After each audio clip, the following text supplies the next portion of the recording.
Los viajes en el transporte público en la hora pico suelen venir acompañados de situaciones estresantes y de todo tipo de confusiones. Nancy Davis realizaba este tipo de trayectos casi todas las mañanas, yendo desde el barrio, donde ella y su madre se habían mudado recientemente, hasta la universidad. Siempre subía en la primera parada de la ruta, eligiendo un asiento que le resultase cómodo.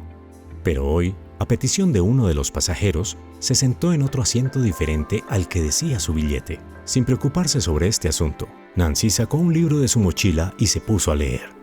Durante sus viajes diarios, se había acostumbrado al nerviosismo de los pasajeros, dominado por las prisas de los empleados de empresas y oficinas. Al mismo tiempo, Nancy siempre había intentado no llamar la atención y pasar desapercibida. Esto se debe a que desde pequeña siempre ha sido una chica modesta y tranquila.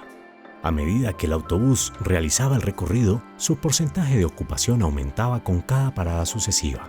Ese día, además de los trabajadores y los estudiantes, había un controlador de autobús vestido de uniforme, con un distintivo especial en la solapa de su chaqueta.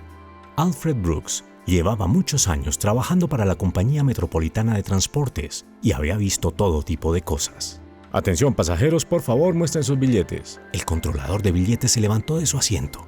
El hombre estaba de mal humor ese día, y su estado de ánimo se notaba incluso desde lejos. Los pasajeros, mirando con recelo al controlador, empezaron a sacar los billetes arrugados de sus bolsillos y carteras. Nancy había pagado su billete, por lo que no le preocupaba el control de los mismos. Sin embargo, el único inconveniente era que seguía sentada en el asiento equivocado. Al subirse en la primera parada, Nancy cambió de asiento con un hombre mayor que quería sentarse en la ventanilla. El caso era que le faltaba el aire, y una corriente de aire fresco, procedente de la ventana entreabierta, lo alivió un poco de su infortunio. Sin dudarlo, Nancy aceptó intercambiar su lugar con él, ya que respetaba su edad y no quería causarle una molestia al anciano. Pero entonces Alfred Brooks se acercó a ella y exigió ver su billete. Era la primera vez que trabajaba en esta ruta, y antes había trabajado en un trayecto muy diferente. Así que Alfred no conocía a todos los pasajeros habituales del autobús de vista.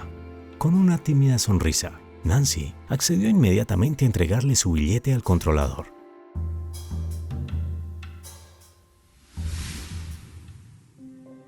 Alfred revisó el billete con el número del asiento en el que estaba sentada Nancy y frunció el ceño. Sentada en el asiento equivocado, ¿confundiendo el orden de los asientos? Cuando vas a una función en el teatro, de seguro no te sientas en el asiento de otra persona.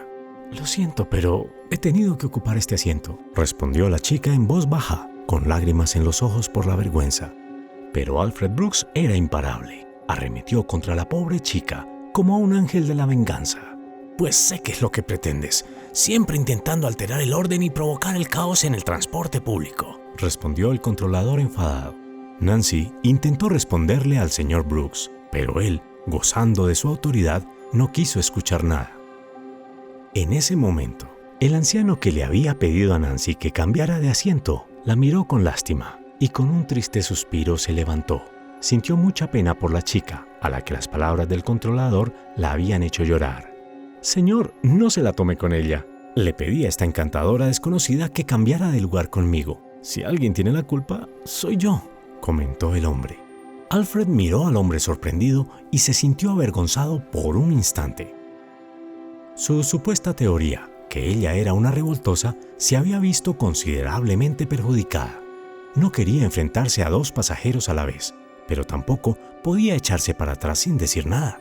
Debería darles vergüenza de haber engañado a una persona en su lugar de trabajo, dijo el controlador. El anciano intentó objetar, pero en ese momento, el conductor anunció por el megáfono la próxima parada. Nancy, sabiendo que tenía que salir, se levantó inestablemente e incómoda por el controlador y sacó su bastón escondido de debajo del asiento. Luego, apoyándose en su pie izquierdo, se dirigió lentamente hacia la salida. ¿Quién sabe cómo se sentían los demás pasajeros en ese momento? El más consternado fue el hombre mayor, que no tenía ni idea del padecimiento de Nancy. Fue porque la tímida chica se avergonzaba de su cojera y, tratando de no llamar la atención en el autobús, escondía su bastón bajo el asiento. Disculpe, señorita, es mi primera vez en esta ruta, dijo el señor Brooks, pero la chica solo se alejó. Hacía tiempo que Nancy se había acostumbrado. a que la gente se compadeciera de ella y trataba de no hacer de ello una gran cosa. En cambio, bajó con cuidado del autobús y apoyándose en su bastón, se dirigió hacia el edificio de la universidad.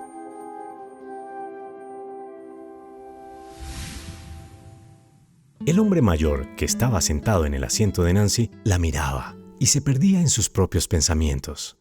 La universitaria, por supuesto, no sabía que el hombre se llamaba Thomas Johnson y que era un exitoso hombre de negocios, con una cadena de tiendas distribuidas por toda la ciudad. Impresionado por la acción de Nancy, el señor Johnson decidió devolverle el favor. Para ello, averiguó un poco sobre Nancy en la universidad, describiendo con detalle su aspecto y su característica cojera a sus profesores. Así, el empresario se enteró del nombre de la chica que le ayudó en el autobús. Por supuesto, teniendo en cuenta la proporción de su fortuna, Thomas Johnson podría haber viajado por la ciudad en un automóvil con aire acondicionado, pero el anciano estaba chapado a la antigua y tomaba el transporte público de vez en cuando para no olvidar su pasado. Además, el señor Johnson descubrió que hace un año Nancy había sido atropellada en un paso peatonal por un conductor ebrio. Aunque el responsable del accidente fue arrestado inmediatamente, la joven fue enviada al hospital con múltiples fracturas en ambas piernas. Fue entonces cuando Nancy desarrolló una cojera que solo podría solucionarse con una operación en una clínica especializada de Nueva York. Entonces, ¿por qué no se ha hecho la operación? ¿Ha pasado un año desde el accidente?, le preguntó el señor Johnson al decano de la facultad de Nancy. Pues bueno, ¿cómo puedo decírselo? Verá, este tipo de operaciones son muy caras. Nancy vive con su madre y su hermano pequeño. En general, su familia no tiene dinero para la operación, explicó con tristeza el decano de la universidad. Cuando el señor Johnson escuchó esto, se quedó pensando un momento y luego decidió ayudar a Nancy. Al fin y al cabo, además de su negocio, tenía cuentas en muchos bancos del país. A Thomas Johnson no le gustaba destacar entre la multitud y hacer alarde de su bienestar financiero. El hombre recordaba bien los tiempos en que su negocio estaba aún en fase de desarrollo y tenía que vivir solo para realizar su ansiado sueño. Lo más interesante es que habiendo alcanzado la prosperidad financiera, Thomas Johnson siguió siendo una persona bondadosa y compasiva. Decidido a ayudar a Nancy, el empresario utilizó todos sus contactos para encontrar una clínica especializada en lesiones musculoesqueléticas. El dinero tenía poca importancia para el señor Johnson, pues se daba cuenta de que la salud de la joven era mucho más valiosa que unos billetes con la imagen de un presidente. Parte de la compasión del empresario se debía a que era un viudo solitario que había perdido a su familia en un terrible accidente de tráfico. Aunque habían pasado muchos años desde el accidente, Thomas Johnson nunca había podido relacionarse con nadie más. En vez de esto, el anciano empresario se consiguió un labrador llamado Spike para que lo llevara a pasear por el parque por las tardes.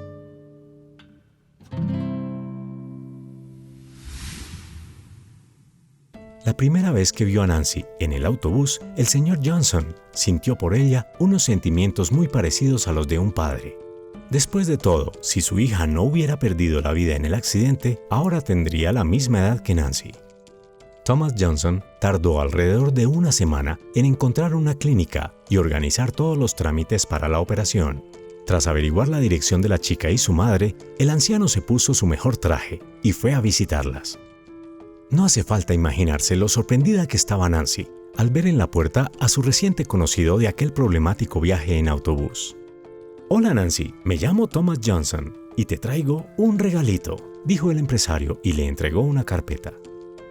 En ella había documentos, un billete para un vuelo a Nueva York y un certificado para el tratamiento pagado en la mejor clínica. Pasando la mirada por lo que estaba escrito, Nancy casi pierde el sentido.